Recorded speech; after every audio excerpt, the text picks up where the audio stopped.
Hello guys, नमस्कार। कैसे हैं आप सब लोग? मुझे उम्मीद है गाइस आप सभी अच्छे होंगे और आपकी स्टडी पहले से और अच्छी चल रही होगी। और गाइस आप सभी लोग अपने परिवार के साथ अपने घर पर सेफ होंगे गाइस। यही मैं कामना करता हूँ गाइस।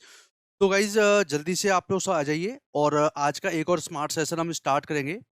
और ये गाइस आज आपकी थर्ड क्लास है और चैप्टर आज हम स्टार्ट करने वाले हैं operating system. One of the most important chapter two crack computer awareness in any banking exam guys. तो ऑपरेटिंग सिस्टम का आज हम लोग पार्ट फर्स्ट कवर करेंगे और अगले सेशन के अंदर ऑपरेटिंग सिस्टम का पार्ट सेकंड कवर करेंगे। तो गाइज जल्दी से सब लोग आ जाइए और एक और स्मार्ट सेशन हम लोग स्टार्ट करते हैं, ठीक है? तो आज गाइज हम लोग सब जान लेंगे कि बेसिकली ऑपरेटिंग सिस्टम क्या होता है, इसके फंक्शंस क्या होते हैं, कौन कौन से ऑपरेटिंग सिस्टम्स होते हैं, ये सारी जानकारी देने के लिए मैं प्रेजेंट हूँ गाइज, ठीक है? तो मैं योगेश शर्मा एक बार फिर से आप सभी का वेलकम करता हूँ इलेक्ट्रिक इंग्लिश के यूट्यूब चैनल पर गाइज। तो जल्दी से सब लोग प्रेजेंट हो जाइए और सेशन को स्टार्ट करते हैं, ठीक है गाइज? चलिए। तो गाइस सबसे पहले बात कर लेते हैं कि ऑपरेटिंग सिस्टम होता क्या एक्चुअली। क्या होता है ऑपरेटिंग सिस्टम, एक बार आप बताएंगे? तो गाइस कल की क्लास के अंदर मैंने आपको ये परफेक्टली बताया था कि actually what is operating system. तो सबसे पहला जो पॉइंट है गाइस, मैं आपको पॉइंट्स पढ़ के बता दे रहा हूँ, देन आपको प्रॉपर्ली समझ में आ जाएगा कि एक्चुअली कौन सी चीज क्या होती है, ठीक है? तो ऑपरेटिंग सिस्टम की बात करते हैं तो इसको इन शॉर्ट हम लोग क्या बोलेंगे, ओएस के नाम से इसको जानेंगे। तो operating system is an example of system software. तो ये बेसिकली क्या करता है, अपने सिस्टम को बेस प्लेटफॉर्म प्रोवाइड करता है। तो बेस प्लेटफॉर्म प्रोवाइड करने वाले जो सॉफ्टवेयर थे वो हमने क्या बताए थे आपको, सिस्टम सॉफ्टवेयर बताया था। और operating system is an example of system software, ठीक है?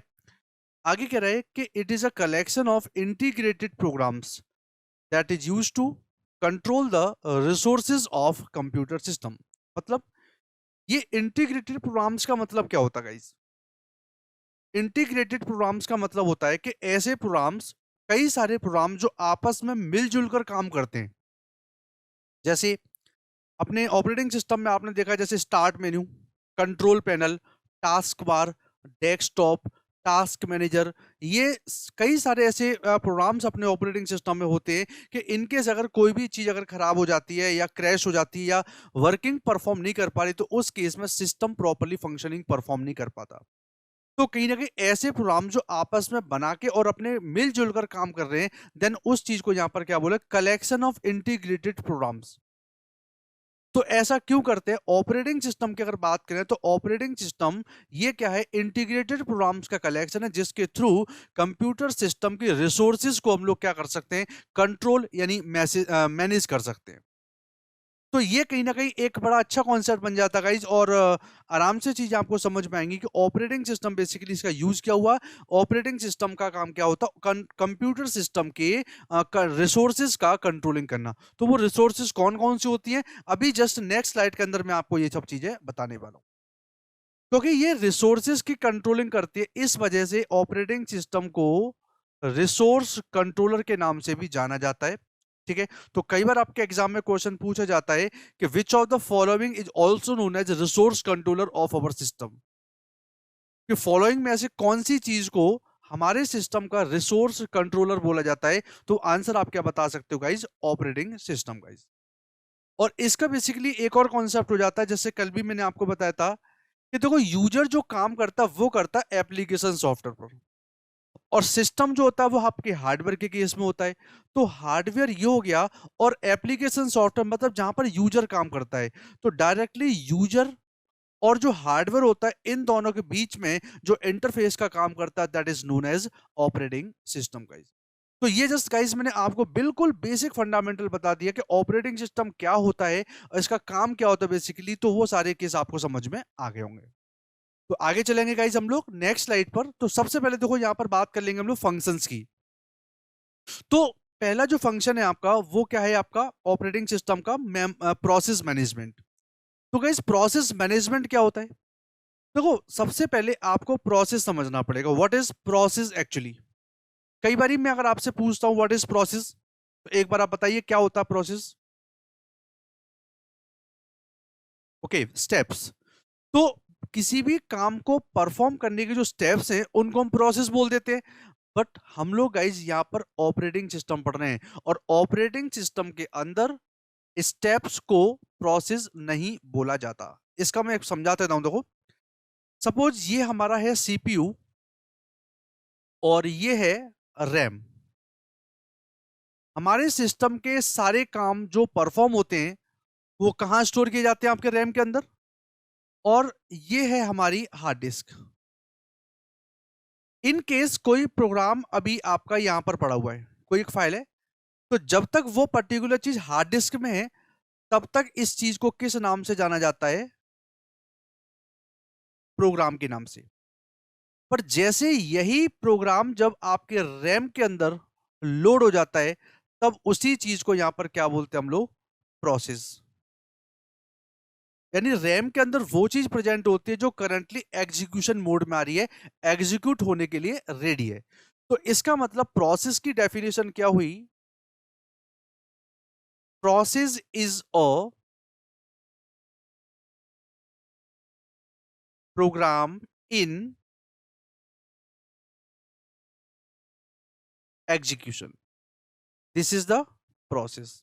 ओके, यानी एक ऐसा प्रोग्राम जो करंटली रैम के अंदर प्रेजेंट है, that program is known as process guys. ठीक है, तो प्रोसेस मैनेजमेंट क्या हुआ? अब गाइस रैम के अंदर कोई एक ही प्रोग्राम तो नहीं होता, वहां पर तो मल्टीपल प्रोग्राम्स होते हैं। तो कई सारी प्रोसेस को एक साथ मैनेज करना, ये क्या कहलाता है? आपका प्रोसेस मैनेजमेंट कहलाता है। कौन परफॉर्म करता है ये सारे फंक्शन किसके चल रहे हैं? आपके ऑपरेटिंग सिस्टम के। आई थिंक पहला पॉइंट आपको क्लियर हो चुका होगा कि प्रोसेस मैनेजमेंट क्या होता है, कि जो प्रोग्राम आपके रैम के अंदर एग्जीक्यूशन के लिए पड़े हुए हैं उन सभी को मैनेज करना is the function of operating system, that is known as process management. Okay guys, is it clear guys? Very good. Next thing is, next function is device management. देखिए, डिवाइस मैनेजमेंट का function क्या होता है कि जैसे मान लो आप अपने सिस्टम पर कोई प्रिंटर को अटैच कर रहे हो, तो प्रिंटर तो अटैच कर दिया बट वहां पर अभी तक ड्राइवर तो इंस्टॉल है ही नहीं। तो जब आप कंट्रोल पी बटन दबाओगी किसी चीज को प्रिंट करने के लिए, तो क्या प्रिंट आउट निकल जाएगा? नहीं। वो हमें क्या देगा? एरर देगा। पहले आप डिवाइस ड्राइवर को इंस्टॉल करिए तब आप प्रिंट आउट निकालिए। मतलब कई सारी डिवाइसेस अपने सिस्टम में डायरेक्टली सपोर्ट हो जाते हैं और कई नहीं हो पाती। तो इसका एक एग्जांपल आपको बता कि जैसे सपोज अपना एक इंस्टीट्यूट है, उसमें एक स्टूडेंट आया कि काउंसलर मैम के पास पूछा कि मैम हमें आईआईटी की तैयारी करनी है। तो हमारे जो काउंसलर मैम है वो उस स्टूडेंट से बोल देंगे कि सर हम आईआईटी की तैयारी नहीं कराते, हम लोग कंपटीशन एग्जाम की तैयारी कराते हैं, हम लोग बैंक, एसएससी, रेलवे, इन सब की तैयारी कराते हैं। तो कौन सा कोर्स कराते हो, कौन सा कोर्स नहीं कराते हो, this is known as course management. कौन सी डिवाइस सिस्टम में सपोर्ट कर रही है, कौन सी डिवाइस सिस्टम में सपोर्ट नहीं कर रही है, दिस इज डिवाइस मैनेजमेंट। तो आप दोनों चीजों को आपस में कंपेयर कर सकते हो, उसको कोर्स मैनेजमेंट बोल रहे हैं जबकि यहां पर हम लोग क्या बोल रहे हैं? डिवाइस मैनेजमेंट बोल पा रहे हैं। आई होप गाइज ये दोनों पॉइंट आपको अच्छे से क्लियर हो चुके होंगे। तीसरा केस कहता है memory management. Now what about a memory management guys? Suppose that कि अपने सिस्टम में कोई भी काम परफॉर्म करना है, तो अपने को जो रिक्वायर्ड मेमोरी है वो है सपोज 4.2 GB। बट हमारे सिस्टम में गाइज रैम कितना है? वो है केवल 3 GB। अब ये बताइए 3 GB में क्या 4.2 GB डेटा सेव कर सकते हो? नो। आपको एक्स्ट्रा और कितना चाहिए? 1.2 GB और एक्स्ट्रा चाहिए। तो ये आपका जो मेमोरी हमें एक्स्ट्रा चाहिए, ये कौन लेके आता है? Operating system. कहां से लेके आता है? हार्ड डिस्क से लेके आता है। तो ऑपरेटिंग सिस्टम ने किसी भी काम को कंप्लीट करने के लिए एक्स्ट्रा मेमोरी का अरेंजमेंट कर दिया ना, जो एक्स्ट्रा रिक्वायर्ड था वो अरेंज कर दिया ना, तो क्या इस काम को मेमोरी मैनेजमेंट नहीं बोल सकते? मेमोरी मैनेजमेंट यही होता है कि किसी भी काम को करने के लिए कितना मेमोरी चाहिए, अगर कुछ कम पड़ रहा है तो उसको एक्स्ट्रा लेके आना। ये सारे काम क्या कहलाते हैं? आपके मेमोरी मैनेजमेंट कहलाते हैं। आपने एक नाम सुना होगा वर्चुअल मेमोरी करके, नाम सुना होगा। तो ये जो 1.2 GB जो पार्ट है ना, इसको यहाँ पर किस नाम से जानते हैं गाइज? हम लोग वर्चुअल मेमोरी के नाम से। Is it clear guys? तो 3 पॉइंट आपको बढ़िया से क्लियर हो चुके हैं, ठीक है। नाउ आगे जाएंगे। Next one is file management. देखो फाइल मैनेजमेंट का केस क्या होता है मैं आपको बता देता हूं कि सपोज आप एक बात बताइए कि एक फोल्डर में क्या सेम नेम की 2 फाइलें रख सकते हो? एक फोल्डर में क्या सेम नेम की 2 फाइलें रख सकते हैं? ज्यादातर स्टूडेंट्स का आंसर क्या आता है इसके अंदर? Very good, no. तो एक बात बताइए, सपोज दैट कि ये अपने पास एक फोल्डर है, इस फोल्डर में a.txt और a.doc क्या नहीं रख सकते? रख सकते हैं। बट आप तो बोलोगे यहां पर नाम चेंज है, बट नाम चेंज नहीं है।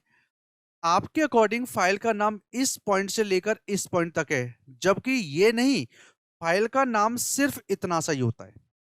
तो ये दोनों फाइलें आपकी सेम नेम की तो हैं, बट उनके जो सरनेम है, मतलब जो एक्सटेंशन नेम है, वो क्या है आपके यहां पर चेंज है।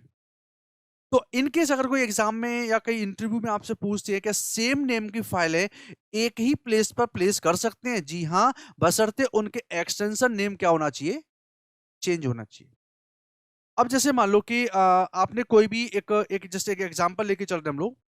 सपोज ये फोल्डर है और a.doc नाम की एक फाइल पड़ी है।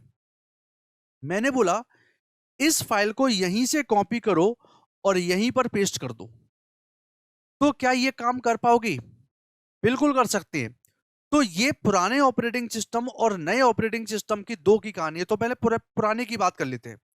जब भी हम इस फाइल को कंट्रोल सी करके कंट्रोल वी करते हैं यहीं पर, तो तुरंत एक मैसेज प्रेजेंट होता है कि this file is already exist.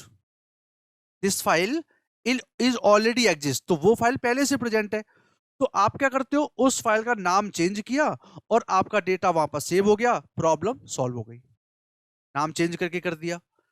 आजकल के ऑपरेटिंग सिस्टम में जब यही केस हम लोग यहां पर करते हैं, तो उस केस में कई बार आपने देखा होगा, इसको कॉपी करके यही पेस्ट करेंगे तो ए और उसके बाद में क्या लग जाता है इस तरीके से आपका यहां पर ये 1 लग जाता है। तो क्या गाइज ये 1 मैंने टाइप किया था या आपने टाइप किया था? नहीं, ये किसने टाइप किया हुआ है? ऑपरेटिंग सिस्टम ने अटैच किया हुआ है। और कहीं ना कहीं इस 1 के अटैच होने पर ये दोनों फाइलें एक ही फोल्डर में मैनेज हो गई ना। तो इस तरीके से हमारा ऑपरेटिंग सिस्टम हमारे कंप्यूटर के अंदर क्या परफॉर्म करता है? फाइलों का मैनेजमेंट परफॉर्म करता है। जैसे जब भी आप कोई नया फोल्डर बनाते हो, तो नया फोल्डर का नाम क्या आता है? New folder. नेक्स्ट फोल्डर बनाते तब न्यू फोल्डर 1, फिर न्यू फोल्डर 2, 3, 4 ऐसे। तो 1, 2, 3, 4 ये कौन अटैच कर रहा है? ये मैंने तो नहीं किए। हम तो केवल न्यू फोल्डर बनाते जा रहे हैं। तो 1, 2, 3, 4 अटैच कौन कर रहा है? Operating system. तो इन सब चीजों के अटैच करने से हमारा सिस्टम कहीं ना कहीं क्या कर रहा है? फाइलों को भी मैनेज कर सकता है। तो ये अपने आप में एक इंपॉर्टेंट फंक्शन बन जाता है किसका? ऑपरेटिंग सिस्टम का। गाइस बात समझ में आ रही है? तो आपको उम्मीद करता हूं ये चारों पॉइंट आपको परफेक्टली क्लियर हो चुके होंगे। Now we will go on the next point, that is messaging service.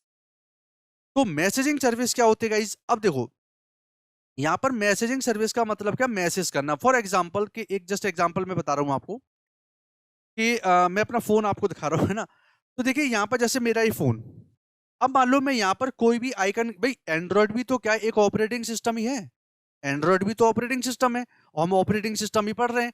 तो अगर सपोज दैट कि मैं फेसबुक के आइकन पे जब मैं क्लिक करता हूं, तो कई बार जब भी आपने देखा होगा कि जैसे ही मैं फेसबुक के आइकन पे क्लिक करता हूं, तो तुरंत कई बार एक मैसेज प्रेजेंट होता है कि unfortunately your Facebook has been stopped. ये मैसेज आपने ऐसा कई बार देखा होगा। ये फेसबुक के साथ भी हो सकता है और भी किसी एप्लीकेशन के साथ हो सकता है। एक मैसेज आता है, unfortunately this particular application has been blocked, है ना। तो यहां पर क्या हुआ कि वो मैसेज जब यूजर ने यानी मैंने पढ़ लिया, तब मुझे समझ में आया था कि मेरे फोन के अंदर फेसबुक खराब हो गया है। एक बात बताओ कि आपके फोन में फेसबुक खराब हो गया है, क्या ऑपरेटिंग सिस्टम ने इसकी खबर आपको फोन करके दी थी कि हेलो, हाँ परसों से आपका फेसबुक काम नहीं करेगा, ऐसा बोला था उसने? या आपके पास में मेल आई थी कोई? नहीं। आपके पास में क्या आया था? पर्टिकुलर एक ब्लॉक बन के आया था, जिसको मैसेज बॉक्स बोलते हैं।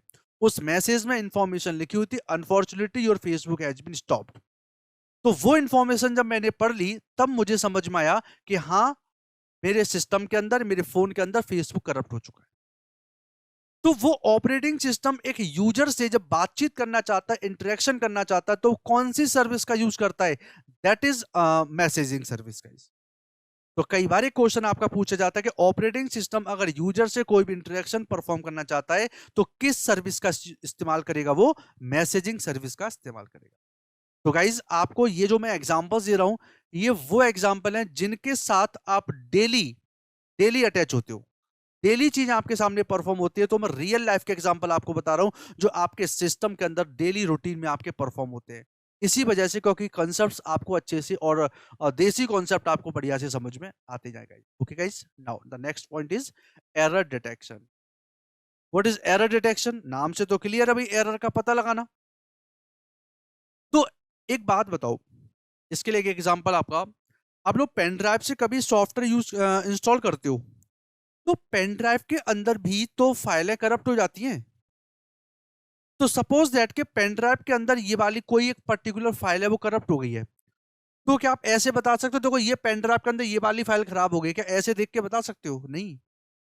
जब हमें उस पर्टिकुलर खराब वाली फाइल का पता लगाना है, तो हम उस पेन ड्राइव को सिस्टम में लगाते हैं, उस सॉफ्टवेयर को इंस्टॉलेशन पे लगाइए।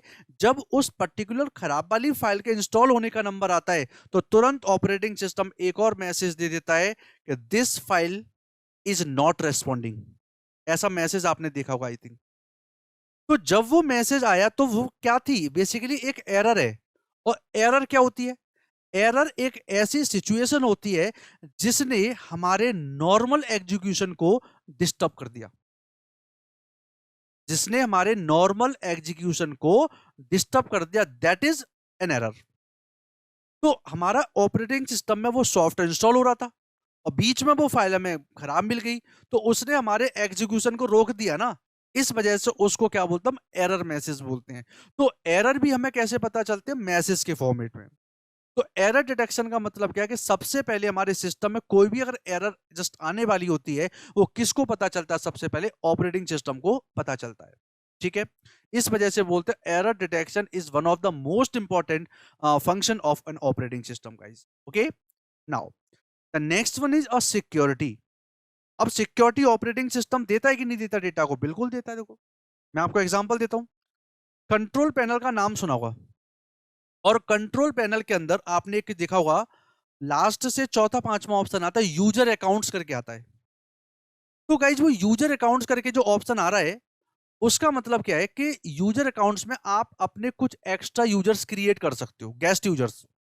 सपोज दैट कि मैं अपने सिस्टम का एडमिनिस्ट्रेटर हूं और मुझे पता है कि मेरे सिस्टम में 3-4 लोग और भी काम करते हैं, तो यूजर ए, यूजर बी, यूजर सी, यूजर डी, 4 यूजर्स एक्स्ट्रा बना दिए। तो एक बात बताओ कि जब यूजर ए लॉग इन करेगा हमारे सिस्टम को, तो क्या ए यूजर बी की फाइलों को देख पाएगा? क्या बी लॉग इन करेगा अपने सिस्टम को, तो क्या बी यूजर ए की फाइलों को देख पाएगा? क्या एक दूसरे की फाइलों को देख पाएंगे? नहीं। बट ये डिपेंड करता है, ये एडमिनिस्ट्रेटर के ऊपर डिपेंड करता है कि उसने कौन से यूजर को क्या क्या राइट्स दे रखे हैं। अगर मैं एडमिनिस्ट्रेटर, मैं चाहता हूं कि ए यूजर बी की फाइलों को ना देख पाए और बी यूजर ए की फाइलों को ना देख पाए, तो इट इज पॉसिबल, मैं ऐसा कर सकता हूं। तो कहीं ना कहीं कह सकते हैं कि ऑपरेटिंग सिस्टम आपको सिक्योरिटी भी प्रोवाइड कराता है। तो ये आज की डेट में अपने आप में मोस्ट इंपॉर्टेंट फंक्शन है सिक्योरिटी। क्योंकि आजकल बोलते हैं कि अमीर इंसान पैसे से नहीं होता है, अमीर इंसान क्या है कि उसका डेटा जब सेफ है ना, तो वो अमीर है। क्योंकि भाई आजकल सबका पैसा अकाउंट्स में पड़ा हुआ है, और किसी को अगर आईडी पासवर्ड अगर पता चल जाते हैं बैंक अकाउंट के या किसी भी चीज के, तो सारा पैसा चला जाएगा। दैट मीन्स आजकल जो अमीर इंसान है पैसों से नहीं, उसका डेटा सेफ रहना चाहिए। ठीक है, तो ये आपके मैंने कई सारे पॉइंट्स आपको बता दिए, और एक और लास्ट पॉइंट मैं बता रहा हूं आपको, that is command interpretation. Command interpretation का मतलब क्या होता है कि how to apply a command to perform some task. यानी किसी भी काम को करने के लिए जो कमांड अप्लाई करते हैं, तो वो कैसे करें? How to apply a command to perform some task, this is known as command interpretation. और ये आपके दो प्रकार के होते हैं, एक तो होता है जीयूआई और एक रहता है आपका CUI। जैसे अब मैं आपसे बोलता हूं कि भाई MS वर्ड ओपन करो, क्या मैं आपसे बोलता हूं MS वर्ड ओपन करो, तो कैसे कर सकते हो? स्टार्ट मेन्यू में जाओ, ऑल प्रोग्राम्स में जाओ, MS ऑफिस में जाओ और वहां पर क्लिक कर दिया, MS वर्ड पर खुल गया। तो क्या यहां पर आपने कीबोर्ड का यूज किया? मीन्स सारे काम आपने किससे कर लिए? माउस से कर लिए। अब मैं कीबोर्ड से कर रहा हूं, तो कीबोर्ड में क्या करो, विंडो आर दबाते हो, जो रन विंडो खुल के आती है यहाँ पर कोने में खुल के आ जाती है ऐसे नीचे, तो वहां पर आप देखते हो टाइप कर दे तो winword.exe, एंटर मार दिया, खुल गया। तो एक वो कंडीशन जहां पर कमांड लिखा गया, एक वो कंडीशन जिसमें बिना लिखे माउस से ही काम कर लिया। तो जिसमें कमांड लिखते हैं वो होता है CUI, और जिसमें नहीं लिखते वो होता है आपका GUI। तो GUI की फुल फॉर्म क्या होती है? Graphical user interface. और CUI का फुल फॉर्म होता है कमांड यूजर इंटरफेस। कमांड की जगह पर कई जगह पर कैरेक्टर भी दे रखा है, कैरेक्टर यूजर इंटरफेस। तो कैरेक्टर यूजर इंटरफेस होता है, इसके अंदर कमांड लिखते हैं, जबकि GUI के अंदर कमांड लिखते नहीं है, माउस से क्लिक करके ही काम चला लेते हैं। तो गाइज ये हर चीज आपके लिए मोस्ट इंपॉर्टेंट है, और मुझे उम्मीद है गाइज आपके ये 8 जो पॉइंट्स मैंने आपको बताए फंक्शंस ऑफ ऑपरेटिंग सिस्टम, सारे पॉइंट्स आपको समझ में आ गए होंगे। मैंने आपको विद एग्जांपल, अगर गाइज इन केस कोई प्रॉब्लम आती है तो आप लोग कमेंट में लिख दीजिए, मैं आपके वहां पर जवाब दे दूंगा। तो गाइज आप लोग एक बार इस सेशन को रिवाइंड करके भी देख लेना in case you find any problem guys. आगे चले, चलिए अब देखिए बात करेंगे हम लोग ऑपरेटिंग सिस्टम से और किस टाइप के क्वेश्चंस पूछे जाते हैं, तो वो मैं सारे आपको बताता हूँ। हम लोग जो डिस्कस करने वाले हैं वो बेसिकली आपके 6 ऑपरेटिंग सिस्टम के बारे में देखेंगे। एक तो विंडोज के बारे में, दूसरा मैकिंटोश, एंड्रॉइड, लाइनेक्स, यूनिक्स और MS डॉस। तो ये गाइज मैं आपको वो ऑपरेटिंग सिस्टम बता रहा हूं जो जनरली आपके एग्जाम के अंदर क्वेश्चन देते हैं। तो ये सिंबल किसका है गाइज? विंडोज का। ये किसका है? एंड्रॉइड का। और ये एप्पल आप जानते ही हो, है ना, मैकिंटोश, और ये MS डॉस लिखा हुआ है, और लाइनेक्स एंड यूनिक्स। तो इन सब के बारे में फर्दर क्या क्या क्वेश्चंस और कंसेप्ट पूछ सकते हैं वो सारे केस में आपको बताने की कोशिश कर रहा हूं। तो I hope guys everything is clear to you guys, तो हर चीज आपको समझ में आ रही है। तो गाइज बस यही है, आप लोग अच्छे से तैयारी करिए। हमारा पूरा जो चैनल है, हमारे जो एजुकेटर हैं, सब आपकी हेल्प के लिए प्रेजेंट हैं। तो देखो गाइज एक तरफ से कहानी नहीं चलती है, सब तरफ से कहानी चलती है। तो आप जितने भी लोग इस सेशन को वॉच कर रहे हैं गाइज, सभी लोग एक बार सेशन को शेयर कर लीजिए, जिससे और भी ज्यादा से ज्यादा स्टूडेंट्स यहाँ पर कनेक्ट हों और ये क्लास आपकी और ज्यादा रेस्पॉन्सिव बन जाएगा। क्योंकि आप भी जानते हो रेस्पॉन्सिव क्लास की बात ही अलग होती है। तो कहीं ना कहीं हर तरीके से आपको समझाने की मैं कोशिश कर रहा हूँ गाइज, और उम्मीद है आपको चीजें समझ में आ भी रही होंगी। ठीक है, तो गाइज कंप्यूटर साइंस यानी कंप्यूटर अवेयरनेस मैं आपको उस लेवल का पढ़ा रहा हूं, जैसे बैंकिंग के अंदर जो आपका सिलेबस आता है उससे 20-30% पे ऊपर लेके चल रहा हूं मैं। क्योंकि जब आप वो क्रॉस कर जाओगे लेवल, देन आपका जो हल्का लेवल आने वाला है एग्जाम का, वो तो श्योरिटी से आपका निकल ही जाना है। ठीक है, तो बेफिक्र रहिए गाइस, हर चीज हम लोग यहाँ पर कवर करने वाले हैं। तो चलिए गाइस एक एक करके मैं आपको विंडोज और मैकिंटोश ये सब बताने की कोशिश कर रहा हूँ। तो सबसे पहले बात करेंगे हम लोग किसकी? Windows operating system. तो गाइस विंडोज ऑपरेटिंग सिस्टम में आज आपको एक नई कहानी पता चलने वाली है कि विंडोज शब्द की भी फुल फॉर्म होती है। ईमानदारी से बताना गाइज कि किस किस को अभी तक यही नहीं पता था कि विंडोज की भी फुल फॉर्म होती है। ये जो टर्म लिखा हुआ विंडोज की फुल फॉर्म होती है, किस किस को पता नहीं था? एक बार जल्दी से आप मेरे को आप मैसेज करके बताइए गाइज। Okay, very good. तो देखिए यहां पर जो जो क्वेश्चंस आपके एग्जाम में जस्ट प्रेजेंट हो सकते हैं वो मैं बता रहा हूं आपको। सबसे पहला क्वेश्चन, विन। इस विन शब्द का जो फुल फॉर्म है वो क्या है आपका? विंडोज। और विंडोज को इन शॉर्ट हम लोग क्या बोलते हैं? विन के नाम से, तभी तो लिखते हैं हम लोग विंडोज XP, तो शॉर्ट में लिखते हैं ना हम लोग। तो विन का फुल फॉर्म क्या होता है? विंडोज होता है। नेक्स्ट, विंडोज का full form guys wide interactive network development for office work solution. Wide interactive network development for office work solution is the complete full form of Windows given by Microsoft company. Okay, तो जितने भी आपने अभी तक Windows के operating system के नाम सुने होंगे, उन सब के अंदर जो इनबिल्ट वेब ब्राउजर प्रेजेंट होता है दैट इज इंटरनेट एक्सप्लोरर। ये आपका one of the most important point है, और यहां पर क्या लगा लीजिए, आप स्टार लगा लीजिए, क्योंकि ये क्वेश्चन कई बार पूछा जाता है। तो अगर जनरली मैं आपसे पूछूं विंडोज ऑपरेटिंग सिस्टम में ब्राउजर कौन सा आता है, तो गाइज याद रखिए आपको जो नाम बताना है इंटरनेट एक्सप्लोरर बताना है। बट जब आपसे पूछा जाए कि विंडोज 10 में ब्राउजर कौन सा आता है, जब वर्जन दे रखा है 10, तो उस केस में आपको क्या बताना है, Microsoft Edge. Microsoft Edge browser जो है विंडोज 10 के अंदर प्रेजेंट होता है। ये बात समझ में आ रही है? तो अगर आपके वर्जन नहीं दे रखा है तो आज भी बहुत से लोग विंडोज 7 भी यूज कर रहे हैं, विंडोज 8 भी यूज कर रहे हैं, विंडोज 8.1 भी यूज कर रहे हैं। तो विंडोज 8.1 तक जो ब्राउजर था वो कौन सा था, इंटरनेट एक्सप्लोरर। बट विंडोज 10 में जो प्रेजेंट है दैट इज माइक्रोसॉफ्ट एज के नाम से उसको जाना जाता है।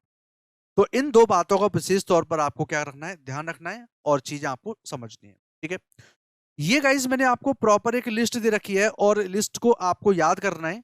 देखिए गाइज मैं फैक्ट बताऊं कि ये जो आपके ईयर्स हैं, ये ईयर्स आपके एग्जाम में नहीं पूछे जाते। यहां पर कैसे पूछेंगे कि जैसे मान लो ये कई सारे नाम दे रखे हैं, मैकिन्टोश, लाइनक्स, इन सब के मिक्स करके दे देंगे, और फिर आपसे पूछा जाकर बताओ इनमें से विंडोज का ऑपरेटिंग सिस्टम कौन सा है। तो अगर आपको ये नाम याद रहेंगे देन आप इजीली उनको बता सकते हो।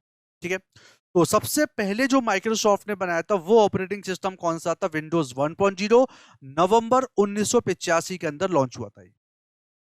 फिर सीरीज चलती गई 2.0, 3.0, 3.1, फिर 3.1 से लेकर 3.5 की सीरीज बनी। ये एनटी की सीरीज थी। अब एनटी का फुल फॉर्म क्या होता है आप बताइए मुझे। तो देखो गाइस, एनटी का जो फुल फॉर्म होता है, यहां पर कंफ्यूजन है। कई सारे लोग इसका आंसर बताते हैं नेटवर्क या फिर नेटवर्किंग, और दोनों ही गलत हैं। विंडोज एनटी में जो एनटी है ना, इसका फुल फॉर्म होता है न्यू टेक्नोलॉजी। क्या? न्यू टेक्नोलॉजी, याद रखिए, new technology is the full form. तो मैं लिख भी दे रहा हूं यहां पर कि न्यू टेक्नोलॉजी क्या चीज आपका यहां पर फुल फॉर्म है। क्लियर है इतना? 95 एनटी सेम वही है, उसका अपडेटेड वर्जन 4.0 आया था। 98 2000 एमई। एमई का फुल फॉर्म क्या होता है गाइस? तो एमई जो ऑपरेटिंग सिस्टम है इसका फुल फॉर्म होता है millennium edition. ME for millennium edition. तो मुझे उम्मीद है कि आप में से कई सारे लोगों ने विंडोज एमई पे काम शायद ना भी किया हो, और कुछ लोगों ने किया भी हो, दोनों ही बातें हैं। तो ये कहीं ना कहीं ऐसे ऑपरेटिंग सिस्टम से जो आपके अब आउटडेटेड हो चुके हैं, इनको आज की डेट में अब हम यूज नहीं करते हैं। Next one is Windows XP. तो ये आपके सबका जाना पहचाना Windows XP. Can you tell me guys what is the exact full form of XP? XP का फुल फॉर्म बताइए आप। क्या फुल फॉर्म होता है विंडोज एक्सपी का, यानी एक्सपी का फुल फॉर्म बताना है आपको। Tell me guys.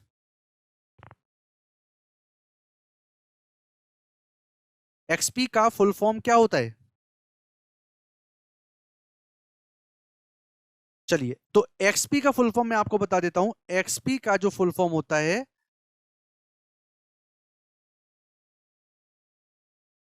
एक्सपीरियंस। याद कर लीजिए इन चीजों को। ठीक है, एक्सपीरियंस। उसके बाद आप जानते हो विंडोज विस्टा 7, 8, 8.1 और 10, ये सारे ऑपरेटिंग सिस्टम आपके विंडोज के प्रेजेंट हो गए। तो क्या देखा आपने? आपने देखो, मैं आपको उतनी नॉलेज दे रहा हूं जो आपके आजकल जो कंपटीशन की किताबें हैं उनके अंदर प्रेजेंट नहीं है। ठीक है गाइस, उम्मीद करता हूं ये हर चीज आपके लिए फ्रूटफुल होगी गाइस। ठीक है, चलिए नेक्स्ट पे चलते हैं, that is a Mac operating system. नाम तो खूब सुना होगा मैक का। मैक की फुल फॉर्म क्या होती है? Macintosh operating system. और इसका जो सबसे पहला वर्जन था ना, वो कौन सा था? क्लासिकल मैक ओएस कुछ इस तरीके से बनाता, जो कि सबसे फर्स्ट आपका यहां से ये निकल के आया। ये सारे के सारे जो नाम लिखे हैं ना, ये क्लासिकल मैक के नाम लिखे हुए हैं। तो सबसे पहले इनिशियल एक सीरीज प्रेजेंट हुई थी क्लासिकल मैक ओएस के नाम से, जिसमें सबसे पहला कौन सा था, सिस्टम 1 के नाम से प्रेजेंट था। ये कब प्रेजेंट हुआ था, एप्पल कंपनी ने बनाया था, और 84 के अंदर, 1984 के अंदर चीजें आपकी यहां पर प्रेजेंट हो गई थी। और जैसे विंडोज का जो inbuilt web browser internet explorer था, ऐसे ही यहां पर मैक ऑपरेटिंग सिस्टम में एप्पल का ब्राउजर कौन सा चलता है, सफारी। आपने एक नाम देखा होगा, उसका आइकन इस तरीके से आपका कंपास जैसा एक आइकन है ब्लू कलर का। तो Safari is the web browser used in Mac operating system का। और गाइज ये देखो प्रॉपरली मैंने सारे के सारे ऑपरेटिंग सिस्टम जो मैकिंटोश के हैं वो सबकी लिस्ट बना रखी है with years, with code names. तो देखो शुरुआत में क्या हुआ था, 1 बना था, 2, 3, 4, 5, 6। जैसे 7 बना तो एप्पल कंपनी ने विंडोज का सिस्टम 7 का नाम चेंज कर दिया मैक ओएस 7 के नाम से। उसके बाद 8 आया, फिर 9 आया, फिर सीरीज स्टार्ट हुई आपकी किसकी, 10 की। तो 10 में उन्होंने सबसे पहले सर्वर जो लॉन्च किया था उसका नाम हीरा रखा था उसने, 99 में प्रेजेंट हुआ। देन उसका एक पब्लिक बीटा वर्जन आया था, कोडेक। तो ये चीजें हम लोगों ने यूज नहीं करी हैं। हम लोगों ने जो एग्जैक्टली यूज करना स्टार्ट किया वो आपका यहां से ये स्टार्ट करना चालू किया है। तो कई बार आपके एग्जाम में जो क्वेश्चन आता है वो यहीं से, इसी के बाद के क्वेश्चन है वो पूछे जाते हैं। तो देखो मैंने वर्जन वाइज, नंबर वाइज लिखा हुआ है। तो मैक ओएस 10.0, 1, 2, 3, 4, 5, 6, 7, 8, 9, 10 और 15 तक मैंने आपका लिखा हुआ है। तो देखिए ये जो कंप्लीट वर्जन, 10th वर्जन जो है वो आपका 0 से लेकर 15 तक आया हुआ था। उन सबके कोड नेम लिखे हुए हैं, बट ये कोड नेम आपको याद करना मस्ट है गाइज, करना ही है। यही क्वेश्चन आपके एग्जाम के अंदर पूछे जाते हैं। Cheetah, puma, jaguar, panther, tiger, leopard, snow leopard, lion, mountain lion. और कई बार तो क्वेश्चन ये पूछा गया कि सपोज दैट के 10.7 कौन सा वर्जन था। तो ये आपको सीक्वेंस में याद रखनी है, बिल्कुल इसी तरीके से जैसे फ्लो में मैंने आपका यहाँ पर लिखा हुआ है। ठीक है। नेक्स्ट आपका मैवरिक्स, योशामाइट, एल कैपिटान, शियरा, हाई शियरा, मोजावे, कैटलीना, बिगसुर। बिगसुर आपका लॉन्च हो चुका है 2020 के अंदर, 20 के अंदर आपका लॉन्च हो चुका है। तो गाइज ये सारे के सारे जो नाम हैं ये आपको मगअप कर लेने हैं, आपको याद कर लेने हैं, वो भी सीक्वेंस में with version number guys, specially क्योंकि एग्जाम के अंदर जस्ट पूछा जाता है आपसे, इस वजह से मैं आपसे बोल रहा हूं। तो एक बार ध्यान से आप पढ़ लीजिए, बाकी नंबर याद नहीं करने, आपका ये चीता, प्यूमा, जैगुआर इनका फ्लो याद रख लीजिए आप यहाँ पर। ठीक है ना। तो 2-4 बार चीजें पढ़ोगे अपने आप ही चीजें क्या हो जाएंगी, टिप्स पर याद हो जाएंगी। ठीक है। उम्मीद करता हूं ये मैकेंटोस के जो क्वेश्चन है वो भी आपको परफेक्टली आप कर सकते हो। ठीक है guys. Next, now we will discuss about Android operating system. बहुत ज्यादा जाना पहचाना, डेली यूज करते हैं हम लोग। तो एंड्रॉइड की अगर बात करेंगे तो it is associated with a Google. Actually हुआ क्या था कि गूगल की भी एक पेरेंट कंपनी है, गूगल की भी एक पेरेंट कंपनी है जिसका नाम अल्फाबेट करके सुना होगा आपने। और अल्फाबेट के अंदर क्या था, कंपनी में 2 ब्रांचेस थी, एक गूगल की ब्रांच थी, एक थी एंड्रॉइड इनकॉर्पोरेशन। तो जब एंड्रॉइड इनकॉर्पोरेशन थी तो उसने 2 ऑपरेटिंग सिस्टम बनाए थे, एंड्रॉइड 1.0 और एंड्रॉइड 1.1। ये अल्फा, ये बीटा, यहां पर लिख भी दे रहा हूं, ये अल्फा और ये बी, ए बी। तो ये जो दोनों बनाए थे ना, ये बनाए थे एंड्रॉइड इनकॉर्पोरेशन, जब ये खुद कंपनी थी, खुद एक ऑर्गेनाइजेशन थी। अल्फाबेट जो कंपनी थी ना उसके अंडर में एक एंड्रॉइड था, एक आपका गूगल था। तो 2009 में देखा था कि एंड्रॉइड का बहुत ज्यादा क्रेज नहीं था, तो कंपनी डाउनफॉल में जा रही थी। तो गूगल ने सोचा कि मेरा सिवलिंग डाउनफॉल में जा रहा है तो ऐसा नहीं होने देना है। तब गूगल ने बोला कि इस एंड्रॉइड को मैं हैंडल करूंगा। तब ये एंड्रॉइड किसके अंडर में आ गया, गूगल के अंडर में। और तब से हम लोग जानते हैं कि एंड्रॉइड किस कंपनी का प्रोडक्ट है, ऑफ गूगल का। तो गूगल का जो एक्चुअल सफर स्टार्ट हुआ है ना, वो आपके कपकेक से, यहां से गूगल का सफर स्टार्ट हुआ है। तो कई बार बोला जाता है गूगल के द्वारा बनाया गया पहला एंड्रॉइड ऑपरेटिंग सिस्टम कौन सा था। तो आप नाम क्या बताओगे इसके अंदर, कपकेक करके नाम बताओगे। तो इनके भी गाइज मैंने प्रॉपर्ली वर्जन आपके सामने लिखे हुए हैं। और गाइज ये आपका ओपन सोर्स ऑपरेटिंग सिस्टम होता है जिसका सोर्स कोड भी आपको अवेलेबल होता है, ठीक है। और इसका सबसे पहला वर्जन कब रिलीज हुआ था? सितंबर 2008 को रिलीज हुआ था। बात समझ में आ गई? तो ये सारे नाम अपने को याद रखने हैं, ABCD के फ्लो में चल रहे हैं।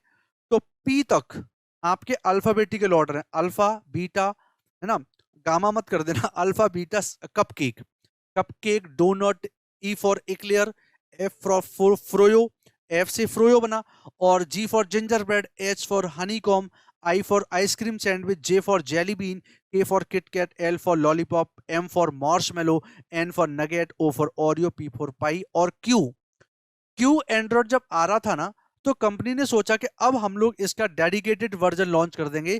तो उन्होंने कौन सा बना दिया? एंड्रॉइड 10 बना दिया। तो अभी कंपनी में आपका यहाँ पर एंड्रॉइड 11 भी लॉन्चिंग पे हो चुका है।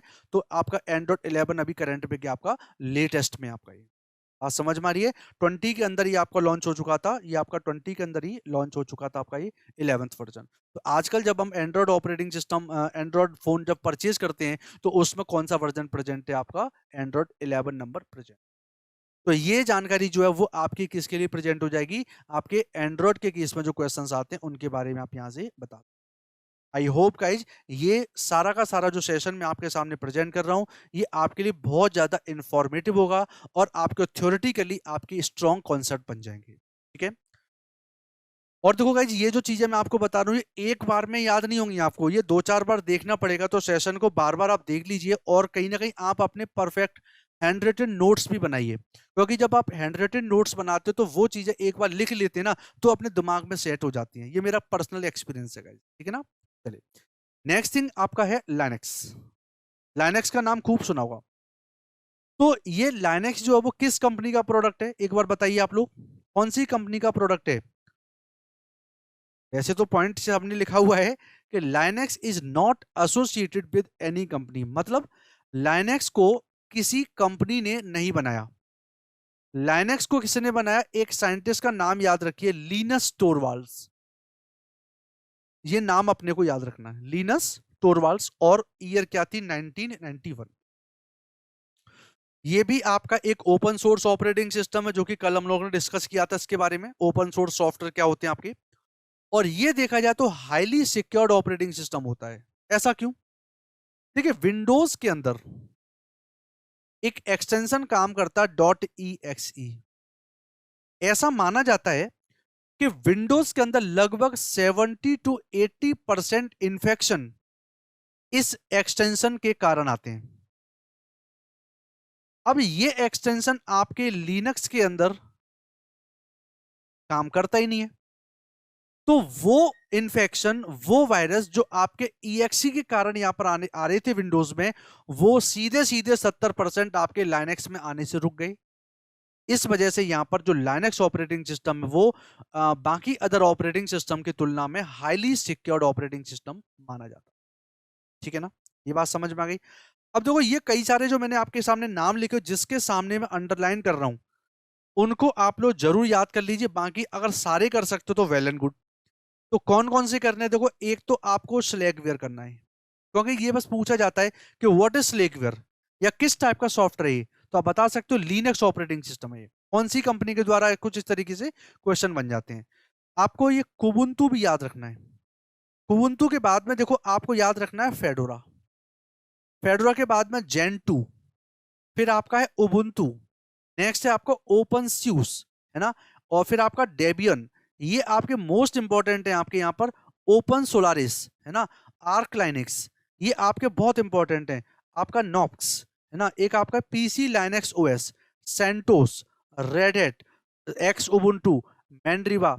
तो गाइज ये आपके मतलब मोस्ट इंपॉर्टेंट हैं, जो अक्सर आपके एग्जाम के अंदर पूछे जाते हैं कि बताइए इनमें से लाइनेक्स ऑपरेटिंग सिस्टम कौन सा है। तो गाइज मैंने मल्टीपल नेम्स आपको दे दिए हैं, और एक बार आप इन सबको पढ़ लीजिए, येलो डॉग या ना मैपेस या जेनरॉक्स। तो ये सब चीजें एक बार आप याद कर लीजिए, क्योंकि इनमें से क्वेश्चन आपके जरूर एग्जाम में पूछे जाते हैं। उम्मीद करता हूँ गाइज ये वाला पॉइंट भी आपको परफेक्टली क्लियर हो गया होगा। क्योंकि गाइस देखो यहाँ पर आपसे कोई काम नहीं करा रहा कि भाई लाइनक्स में ये करके दिखाओ। छोटे छोटे फंडामेंटल क्वेश्चंस आपके सामने पूछे जाते हैं और वही मैं आपको समझाने की यहाँ पर कोशिश कर रहा हूँ। ठीक है, समझ में आ रहा है ना सभी को? तो गाइस आप लोग प्रॉपर्ली कमेंट करते रहिए, सेशन को लाइक भी करें, शेयर करिए जितना ज्यादा कर सकते हैं गाइस, जिससे और भी ज्यादा स्टूडेंट्स यहाँ प्रेजेंट होंगे और सेशन आपका रेस्पॉन्सिव बनेगा। ठीक है गाइस, और ये कंप्यूटर साइंस की क्लास रेगुलरिटी से चलती रहेगी गाइस, तो आप मेरे सारे सेशंस को देखिए और हर सेशन में आपको नया कुछ सीखने को जरूर मिलेगा। ठीक है, चलिए नेक्स्ट बात करेंगे, दैट इज यूनिक्स। अब गाइस यूनिक्स क्या होता है? देखिए यूनिक्स की मैं बात बताऊं तो यूनिक्स का जो क्वेश्चन प्रेजेंट होता है कि old name of Unix is UNIC, ये मैंने आपको सबसे फर्स्ट वेरी फर्स्ट क्लास के अंदर मैंने आपको बताया था ये। ठीक है, ये है आपका यूनिक्स। ठीक है, अब देखिए यूनिक्स का ये पुराना नाम है। अब चाहे नए नेम की और पुराने नेम दोनों में से किसी की भी फुल फॉर्म पूछते हैं तो बताएंगे यूनिप्लेक्स्ड इंफॉर्मेशन एंड कंप्यूटिंग सिस्टम। ये आपकी फुल फॉर्म है जो कि आपके नए और पुराने दोनों के इसमें काम कर। ये है आपका न्यू और ये है आपका ओल्ड ऑपरेटिंग सिस्टम। बात समझ में आ रही है? अच्छा, ये जो यूनिक्स होता है ये किस फैमिली से बिलोंग करता है, मतलब किस टाइप का ऑपरेटिंग सिस्टम है? तो ये आपका मल्टीटास्किंग, जिस पर कई सारे टास्क एक साथ परफॉर्म कर सकते हो, मल्टी यूजर जिस पर एक साथ कई सारे यूजर भी काम कर सकते हैं। तो ये दो इंफॉर्मेशन बन गई, मल्टीटास्किंग और मल्टी यूजर। तो गाइज ये जस्ट मैंने अभी आपको केवल यूनिक्स के लिए बताया हुआ है। नेक्स्ट सेशन जो प्रेजेंट होने वाला है उसमें मैं आपको डिटेल में बताऊंगा कि batch operating system, multi programming operating system, multitasking, multi user, single user, real time operating system, ये सब क्या क्या होते हैं, इन सब के बारे में हम लोग डीप में समझेंगे अगले सेशन के अंदर। ठीक है, तो अभी मैं आपको सिर्फ ऑपरेटिंग सिस्टम को जो बेसिक फंडामेंटल्स हैं वो मैं आपको बता दे रहा हूं, जो जिससे जनरली आपके एग्जाम के अंदर क्वेश्चन पूछे जाते हैं। नाउ, तो यूनिक्स आपका डेवलप कब हुआ था? 1971 के अंदर, 1971 में। कहां पर? बेल लैब के अंदर। तो देखो गाइस ये बेल लैब ये आप कहां पर है? ये बेल लैब आपने एक नाम सुना होगा, एक कंपनी का नाम है AT&T। यूएस के अंदर है आपका AT&T, बेल लैब इसको बोलते हैं। तो AT&T का फुल फॉर्म क्या होता है? American telephone and telegraph. ये आपका AT&T कंपनी का फुल फॉर्म है आपका ये। तो ये जो बेल लैब है ना, इसके अंदर ही आपका यूनिक्स ऑपरेटिंग सिस्टम बना था। और यूनिक्स ऑपरेटिंग सिस्टम कौन सी लैंग्वेज में कोड किया गया है? सी लैंग्वेज के अंदर इसको लिखा गया है। ठीक है, किसने बनाया था इसको? केन थॉमसन और डेनिस रिची नाम के दो साइंटिस्ट थे। तो दोनों ने मिलकर क्या बनाया हुआ आपका? यूनिक्स। बट अगर इन दोनों में से एक नेम चूज करना है तो बेस्ट आंसर कौन सा बताओगे यहाँ पर? केन थॉमसन। ठीक है, और ये मैंने कुछ आपके एग्जांपल्स दे रखे हैं जो कि यूनिक्स बेस्ड ऑपरेटिंग सिस्टम के एग्जांपल हैं। तो इसमें 1980 में माइक्रोसॉफ्ट ने बनाया था एससीओ जेनिक्स के नाम से। 82 के अंदर एचपी कंपनी का यूएक्स है। 86 में आईबीएम कंपनी का एआईएक्स एडवांस इंटरएक्टिव एग्जीक्यूटिव्स है ना। तो एक आपका एसजीआई आयरिक्स के नाम से है, ओरेकल सोलारिस है ना, और यहाँ पर ट्रू 64 यूनिक्स। तो एप्पल ड्रॉइन या फ्री बीएसडी या नेट बीएसडी, तो ये सब आपके यूनिक्स बेस्ड ऑपरेटिंग सिस्टम माने जाते हैं। तो इन सब के थोड़ा सा आप नाम याद रखेंगे और आराम से आप चीजें कर सकते हो। तो ओरेकल सोलारिस आपका यूनिक्स बेस्ड भी प्रेजेंट है। और देखेंगे तो आपका यहाँ पर देखो तो एक ओपन सोलारिस करके था, तो ये ओपन सोलारिस है और ये है आपका ओरेकल सोलारिस। तो दोनों के केस में डिफरेंस है। तो ओरेकल का जो नाम है वो आपका यूनिक्स से रिलेटेड है और आपका ओपन वाला जो केस है वो आपका open source, that is a Linux of. ठीक है, तो ये चीजें आप परफेक्टली यहां पर बता सकते हो। और अपना एक एक और ऑपरेटिंग सिस्टम बचा हुआ, that is DOS operating system. तो गाइज एक बार आप बताएंगे कि डॉस की फुल फॉर्म क्या होती है? अच्छा, इसकी फुल फॉर्म बताओ, इसकी फुल फॉर्म क्या होती है? और फिर बताना इसकी फुल फॉर्म क्या होती है, कोई डिफरेंस है दोनों में? Okay, DOS operating system. Okay, तो देखो मैं बता देता हूं यहां पर डिफरेंस क्या है।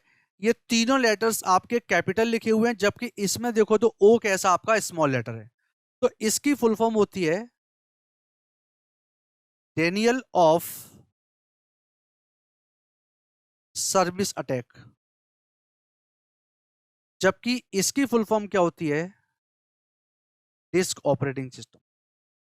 तो ये आपका एक सिक्योरिटी के केस में मैं आपको बताऊंगा जब हम मॉलवेयर्स पढ़ेंगे, और ये डॉस की बात करेंगे। अभी जो हम लोग पढ़ रहे हैं वो क्या है, आपका डॉस है।